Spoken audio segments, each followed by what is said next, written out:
The two of them covered their mouths, not daring to make a sound. Above them a monster was crawling.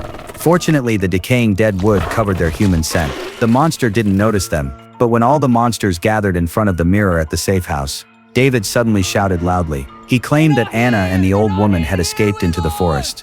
The monsters scattered at once upon hearing the news. They frantically searched for the two of them in the forest. The old woman hurriedly pulled Anna back to the safe house, but David refused to open the door. Seeing the monsters getting closer, Anna had no choice but to lie, claiming she had found an escape route. She promised that she could lead everyone out. It worked as expected. David hesitated for a moment, then opened the door.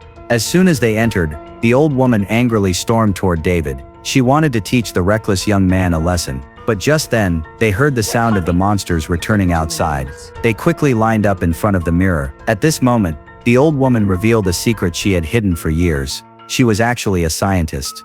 Years ago, she volunteered to come to this forest to study these monsters, but unexpectedly, she ended up being trapped by the monsters. Just as she finished speaking, a loud crashing sound came from outside the door. The group hurriedly pushed a table to block the door. To their surprise, they found a square steel plate on the floor beneath the table. David quickly grabbed an iron bucket and started smashing the steel plate. As the steel plate was lifted, a hidden tunnel entrance appeared. David quickly twisted a switch to open the tunnel door. They all quickly crawled into the tunnel. Just as the old woman was crawling into the tunnel, the monsters smashed open the safe house door completely. However, the sight before them in the tunnel stunned everyone. It was practically a secret shelter. Shelves were filled with plenty of food and all sorts of tools. In the corner there was even an old computer. Anna tried moving the mouse. She found that the computer stored hundreds of videos. With a nervous heart, she clicked on one of the videos. The video showed a biology professor. He was the creator of the safe house. The video recorded his daily research on the monsters.